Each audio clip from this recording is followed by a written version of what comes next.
Assalamualaikum warahmatullahi wabarakatuh. Di tengah kebingungan manusia terhadap hakikat penciptaan, ilmu pengetahuan terus menggali kebenaran alam semesta.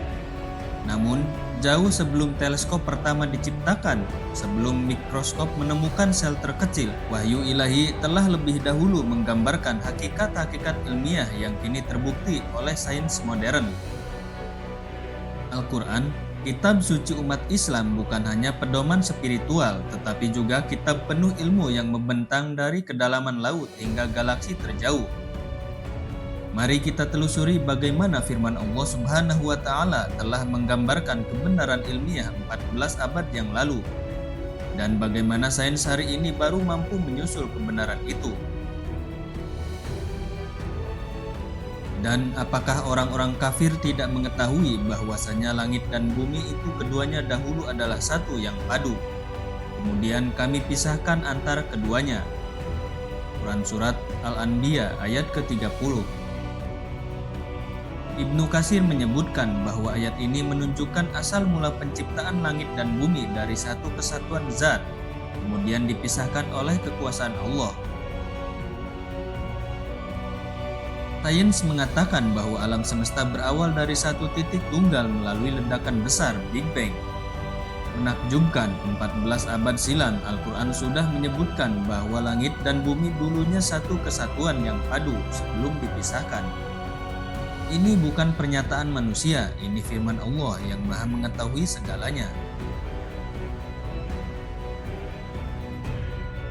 Kemudian kami menjadikan nutfah atau setetes mani dalam tempat yang kokoh.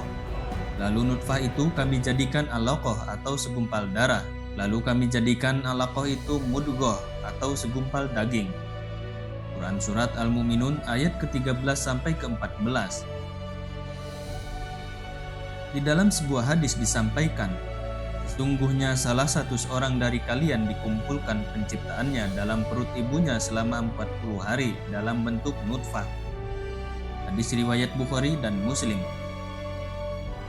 Dalam dunia embriologi modern, tahapan perkembangan janin terbukti sesuai dengan urutan yang dijelaskan dalam Al-Quran.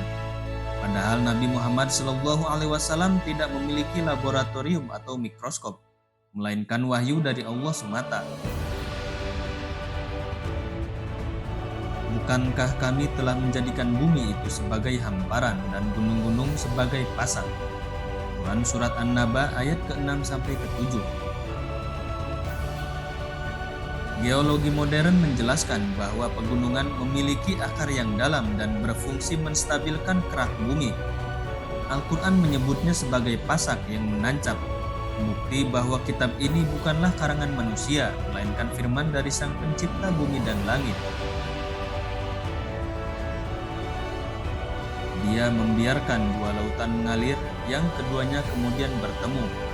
Antara keduanya ada batas yang tidak dilampaui masing-masing. Quran Surat Ar-Rahman ayat ke-19 sampai ke-20. Imam Al-Qurtubi menjelaskan bahwa meski tampak bersatu, air laut ini tidak bercampur karena perbedaan sifat yang diciptakan Allah. Ilmu kelautan membuktikan bahwa dua lautan dapat bertemu namun tidak bercampur akibat perbedaan suhu, salinitas, dan densitas. Al-Quran menyatakan fakta ini dengan jelas sejak 1400 tahun yang lalu. Padahal saat itu manusia belum pernah menyelam lebih dari permukaan laut. Semakin sains berkembang, semakin jelas bahwa Al-Quran bukanlah buku sejarah atau mitologi kuno, melainkan wahyu dari Zat yang Maha mengetahui masa lalu dan masa depan. Jika ilmu manusia terbatas, maka ilmu Allah meliputi segala sesuatu.